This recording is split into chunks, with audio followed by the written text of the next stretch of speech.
This podcast is brought to you by Indeed.com.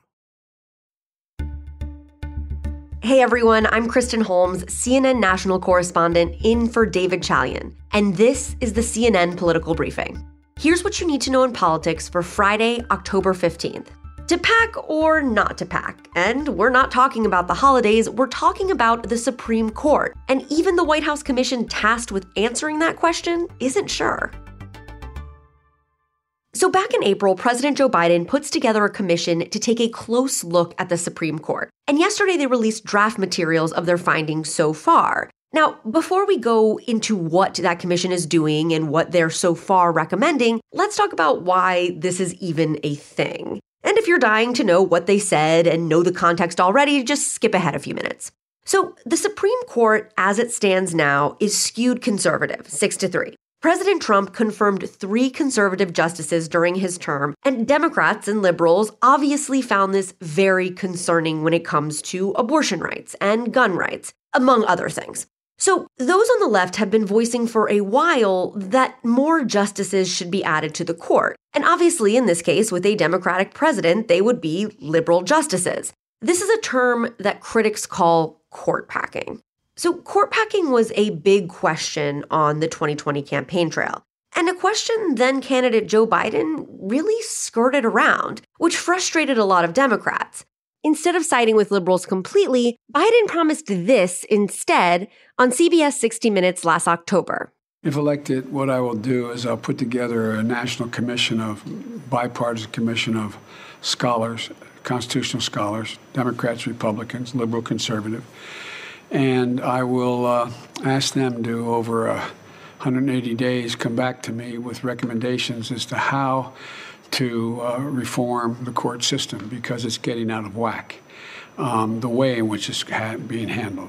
And it's not about court packing. There's a number of other things that our constitutional scholars have debated, and I'd look to see what recommendations that commission might make. So Joe Biden becomes president. April 2021 rolls around, and he announces the formation of this commission made up of over 30 experts of diverse backgrounds and schools of thought. The White House says the commission is examining far more than just expanding the bench. Listen to what Press Secretary Jen Psaki said earlier this week. So the topics they're examining include the origins of the reform debate, the court's role in the constitutional system, the length of service and turnover of the justices on the court, the membership and size of the court, and the court's case selection rules and practices. Psaki has also said that the materials have not been submitted to the White House at all for edits and feedback. Now, yesterday, the commission released a draft report related to a number of these issues, including court packing. And notably, the group did not make any solid recommendations for change and said that none of the arguments included in the report, quote, constitute a commission endorsement or rejection of any of them. But 44 pages of the report talked about the size and membership of the court and addressed the controversy over adding justices by so-called court packing. When it came to court packing, the draft basically said that Congress has broad power to add or subtract the number of justices to the court. And the commission admits the question is a difficult one, and that many are divided on whether court expansion would be a good decision. Now, the report also says that there are principled reasons favoring term limits for Supreme Court justices. Of course, most people know that the Supreme Court is a very special body in that judges get elected for life. Judges can serve as long as they choose and can only be removed from their position by impeachment. One of the principled reasons the commission outlined is that term limits would ensure that the court's membership would be more responsive to the outcome of our elections. And as it stands right now, presidents only get to make appointments to the Supreme Court if a judge leaves their position. The report explains that there is no sound reason why presidents get to make appointments based on random deaths or illnesses or retirements. So the commission is expected to meet today, and a final report from the commission will be submitted to Biden mid-November. When this first bit of information came out, progressives were immediately frustrated with the report. They have been pushing for Biden to dilute the conservative strength of the court for months now.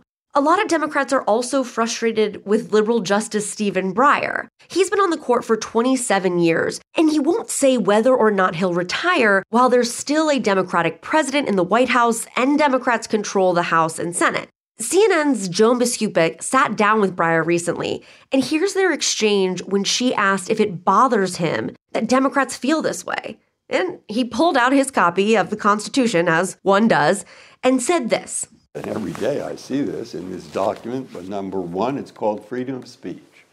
That means freedom of thought. So you think let them say what they want? Oh, I do believe that. But are you really, but you must be irked somehow. This must drive you nuts a little bit, right?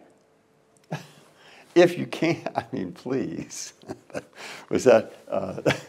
That was, I didn't mean to slip into an informal way of asking you a question, Justice Breyer, but I would fine. think... I was thinking of Harry Truman. If it's too hot, get out of the kitchen. Now, if he did retire, Joe Biden promised in a 2020 debate that he would appoint the first black woman to serve in the country's highest court. And when Biden gets that final report in November, the Supreme Court will be well into its monumental term. In November, the court will hear a significant Second Amendment case concerning a New York concealed carry law. And in December, they'll hear a case that directly challenges Roe v. Wade. So the stakes are high. From the looks of things so far, the commission is filled with experts from all sides that are supposed to help the president make an informed decision on this. But they also seem stumped so far about what to do here. That's it for today's political briefing. Thank you so much for listening, and please take a moment and be sure to follow us wherever you get your podcasts. CNN Political Briefing is a product of CNN Audio. Megan Marcus is our executive producer, Greg Peppers is our supervising producer, Mohammed Darwish is our senior producer. Our episodes are produced by Krista Bowe and Taylor Galgano. We'll be back on Monday.